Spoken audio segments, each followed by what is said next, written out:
gunge parce que dafa jàpp ne audition la rek day dem wàññeeku mais li nar a xew mooy li xew démb moo di ne tey y a des gens de Pastef yoo xam dañoo jàpp ne même bu Ousmane Sonko waxee ne buñ ko accompagner ñoom dinañ ko accompagner te tey imaginez Diène ñu woo Ousmane Sonko ñu mobiliser woon l'année dernière mobiliser waat ne dañ koy gunge kan moo leen ko mën a tere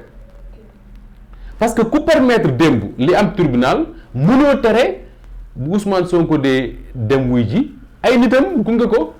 parce que comme que dañuy jàpp ne Ousmane Sonko ak Adji Sarr ñoo ñëpp ay citoyens sénégalais lañ ils ont les mêmes droits soo joxee Adji Sarr droit wu ay partisans wam ñëw ak ay pancarte ak ay slogan di yuuxu di ko tàcc accompagner ko ba àgg ci bureau juge bi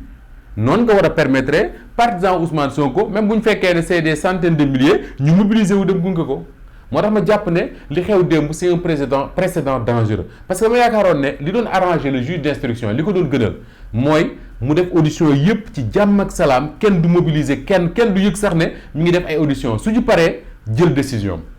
mais lii ñu def nii mooy boo légee xaw ma kan mooy empêcher ñi farak Ousmane Sonko ñu ne dañuy dem ñoom it gunge ko am na sax benn waaye d'ailleurs Birane Ndour suñ benn mbokk bu reelu mu ne ma leen de xam naa ko ci ma ne ko lan mu ne ma ñi farandoo Ousmane Sonko su leen neexee wut ay tente bédouine la mooy tente yooyu naar yi di am mu ne su leen neexee ñu wut ko dem def ko ci tribunal ñëw toog ne dañuy gunge ci Ousmane Sonko ku leen koy tere ah ci état de droit lañ nekk su fekkoon ne démb dañoo jëloon toutes les dispositions pour que ñëpp ñi fa ñëwoon ne ay soutien wu Adji Sarr la ñu fexe bañ faa taxaw su ëllëgee su waa kër Ousmane Sonko yi ñëwee bëgg ko def ñu ne leen du fi amee mais dès que nga nangul ko ñii jàppal ne da nga ko war a nangul ñële moo tax ma jàpp ne c'est un précédent dangereux et que les autorités ils auraient dû tout faire pour éviter ça beneen bi mooy soo dégloo les comptes rendus de la presse yi nga xam ne moom la ñu def si li xew démb lire yow sa bopp li nga ci jot a am comme information man dafa am lu ma ci gis moo di ne dafa am lu ma waxoon fii àjjuma bii di passé je crois laa ko waxoon àjjuma mooy que ni le journal Walf Quotidien dañoo bind ne les autorités judiciaires li ñu bëgg mooy écarter la thèse du viol requalifier les faits indi ko ci affaire mœurs attouchement sexuel ak yu demee noonu quoi bi ko Walf Quotidien bindee wax naa ko fii am na ñu bari ñu ne non c'est pas ça affaire mais su ma xoolee ak li ma dégg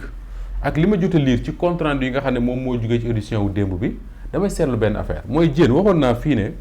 Ndeye Khady Ndiaye kenn mënu ko poursuivre pour proxénétisme parce que proxénétisme mooy lan mooy man ma tabax sama local bi wut fi lal indi fi ay xale yu jigéen di leen jaay ay góor ku ñëw tëdd ak ñoom fay xaalis dem loolu mooy proxénétisme ñu ne salon de beauté salon de massage boobu nga xam ne fa la Ousmane Sonko demoon loolu amu fa waxoon naa la fii ne la les PV yi nga xam ne moom la ñu def à la gendarmerie yëpp amu ci benn boo xam ne am na benn jigéen bu ñëw ne man Ndeye Khady daf ma doon jaay waxoon naa la fii ne la même Adji Sarr waxul benn yoon ne moom dañ ko doon jaay loo boppam mais soo xoolee presse tey bi dafa am lu tuuti lu ñuy xeeñ te nit ñi bàyyiwuñ ci attention mooy quelque part Adji Sarr elle commence à accepter que ni Ndeye Khady daf ko doon utiliser pour di ko jaay ay góor xam nga loolu lu muy indi mooy établir la thèse du proxénétisme parce que Adji Sarr rek tey moom ak ñeneen ñi fa doon liggéeyee ñoo mën a taxaw ne Ndeye Khady daf ñu doon jaayloo suñu bopp mais suñ ko waxul mënoo poursuivre Ndeye Khady pour ça et ça c'est un vrai problème pour ñi nga xam ne ñoo yor dossier bi te loolu su fekkee ne am na liñ ci jublu mooy wane ne Ousmane Sonko mii nga xam ne moom la xale yi topp defe ne niñ koy woowee Ousmane Sonko mu sell mi xaw ma nu ñu koy waxee noonu wan leen ne ab saay-saay la rek boo xam ne daf daan bàyyi ba guddi mu dem ci benn salon de beauté fekk fa ay xale yu jigéen di tëdd ak ñoom di fay xaalis te loolu daf ñuy delloo ci li ñu doon wax depuis le début muy un procès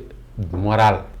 c'est-à-dire que tey di xool nit ñi ku ci nekk fan ngay dem ak kan ngay tëddal ak kan ngay fréquenter yu demoon te loolu moom bu ci duggee waxuma mën ak keneen mais ñu bëree bëri dinañ daanu donc il faut éviter cette affaire là parce que du jëm fenn waxoon naa fii ne le juge d'instruction benn dossier lañ ko jox muy dossier d'accusation de viol répété avec menace de mort su fekkee ne moom établir na viol amu fi wallaay nañu dimbali ñu jàll ci leneen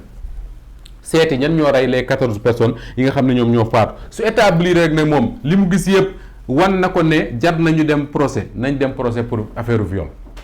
mais bu ñu dem procès parce que dañoo bëgg a yàq deru Moustapha wala dañoo bëgg a yàq deru Diène non je pense que les politiques mën nañ di agir noonu mais la justice n'a pas le droit d'agir comme ça ñu jeexal kon waxtaane li nga xam ne moom moo dal ci capitaine Touré Seydina Oumar Touré il s'appelle di xale nekkoon ci section de recherche gis nga Moustapha mën nga capitaine Touré bi ma njëkkee dégg turam ñu ne moom moo yore woon enquête affaire Adji Sarr ba mujj yàgg ñu ne capitaine Touré moomu daw na ma nga Touba xaw ma fan je ne sais pas ba xam yéen a ngi fàttaliku événement yooyu après man dama woo benn gendarme bu nekk section de recherche ne ko dama bëgg a xam est-ce que capitaine Touré bii may dégg ñu naan capitaine Touré est-ce que ci yéen la nekk est-ce que effectivement moom moo yore enquête beeg yooyu mu ne ma lan la def ma ne non dama dégg ñu ne bind na wax na mu ne ma kon du capitaine Touré mu ne ko ah bon mu ne ma suñu capitaine Touré ñun du ngeen ko dégg mu wax te du ngeen ko gis bind ma ne ko lu tax mu ne parce que c'est un homme rigoureux def liggéeyam la def la xam ñibbi këram amul leneen lu muy def ma ne ko ah man de li ma dégg ko capitaine Touré lañ wax te moo yor enquête mu ne ma am nañ capitaine Touré fële nu ñu koy waxee section de recherche mais ni nga ko waxee nii dina ma jaaxal muy moom ki ma doon waxal loolu bi ma koy wax moom Moustapha ma nga Mali mais section de recherche la nekk mu ne ma léegi ce qu'on va faire Moustapha ma ne ko mu ne ma soo amee photo ki ñu wane ci presse bi ne mooy capitaine Touré yónnee ma ko ma xool ma dem seet photo yi ñu wane am benn photo capitaine Touré bu mu solee benn yére bu mel ne lu ñu ràbb laa yére bu weex am yu ñuul ma jël photo bi yónnee ko mu xool ko bind ma message ne ma c'est bien lui mu ne ma c'est lui le capitaine Touré mu ne ma c'est un homme rigoureux un excellent gendarme qui sait son travail mu ne ma demal section nga laajte ñëpp ils te diront la même chose ma ne ko ah bon mu ne waaw ma bàyyi noonu jamono di dem ba capitaine Touré boobu jógee gendarmerie bi mu jógee gendarmerie naturellement amatul liggéey parce que gendarme la loolu moo doon liggéeyam mais mu dem di sàmmi ay nagam ak ay xaram ak ay bëyam comme na ko maamam jàngale woon mais mu ne doomu Sénégal la du toog mu dem inscrire jàngi droit continuer jàngam ba am lijaasaam ci fan yi ñu génn la wane ne am na lijaasa sàngam école bii di IAM Institut africain de management ne ko dinañ la offrir chance mooy ñëwal nga jàngale mu dem commencé di jàngale ñami jàngal ay étudiants am wane ci enthousiasme bu mat sëkk parce que boo gisee seen ay publications yëpp nga xam ne sawar nañ ci kooku di leen jàngal état wu Sénégal jóg ne loolu du fi amee ginnaaw bi Moustapha Diakhaté bindee ne capitaine Touré le fait que IAM recruter ko outrage la maanaam saaga la bu ñu saaga République du Sénégal saaga ko gendarmerie parce que capitaine Touré traître la man nag bëggoon naa xam fan lañ teg capitaine Touré traître la parce que Moustapha dafa am loo xam ne journalistes yi waxtaanuñ ci lu bari te dañ ko waxtaane nag mooy gis nga affaire Adji Sarr bi la gendarmerie dañu def benn enquête interne gendarmerie dañu def une enquête interne le rapport bi ñu produire ñoom waa gendarmerie rapport boobu amul dara lu mu reprocher le capitaine Touré te dinaa ci ñëwaat incha allah c'est sur la base de ce rapport là d'ailleurs que le capitaine Touré dem saisir la Cour suprême pour ñu rétablir ko dans ses droits te rapport am na lu mu wane ci diggante ay kilifa yu nekk ci gendarmerie bis bu ñu ko occasion may xëy na dinañ ci waxaat mais li mu bëgg wax foofu rek mooy état wu Sénégal quand même mën na radier wala dàq capitaine Touré de la gendarmerie bu ko neexee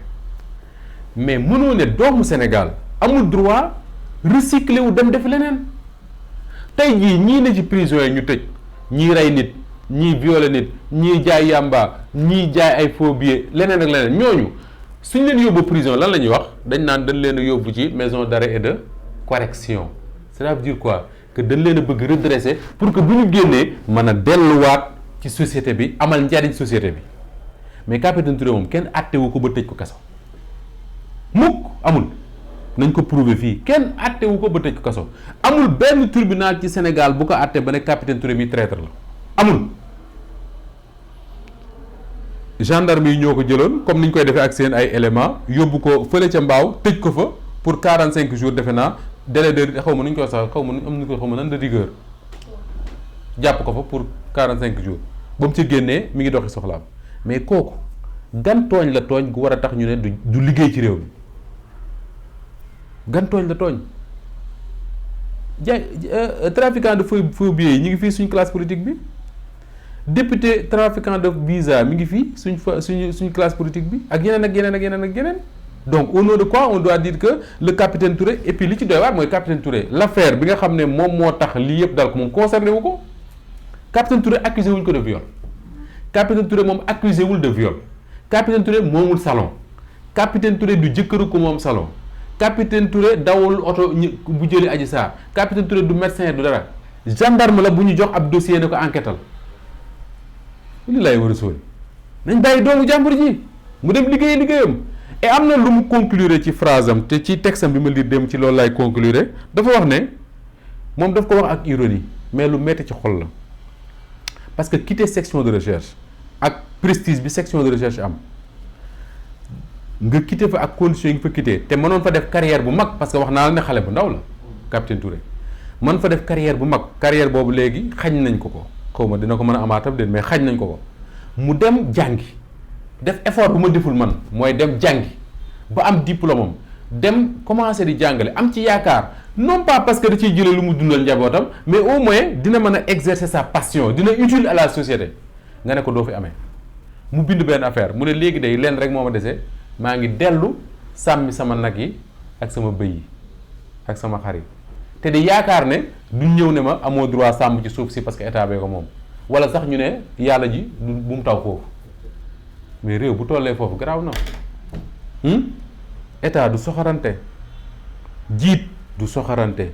buñ naan état dañ ko war a respecter buñ naan état dafa war a garder dignité buñ naan l' état est fort parce que loolu suñ classe politique dañ ko bëgg l' état doit rester fort mais l' état doit rester fort ça veut pas dire que état day jël yaram bu jën génnee mu dóor bu Moustapha génnee mu dóor non un état fort mooy un état boo xam ne day fexe ba di li dal as soxna du ko dal un état fort mooy un état boo xam ne man su ma génnee ñàkk doole di journaliste benn gendarme dal sama kaw dóoma duñ ma yóbbu rëbës dañuy jaarale gendarme ci yoon parce que dañu jàpp ne moo tooñ un état fort mooy état boo xam ne un ministre de la république ak lu koo mënti doon soo tooñee jaar la ci yoon un état fort mooy un état boo xam ne le président bi ko incarné day teg bakkanam ci le respect des lois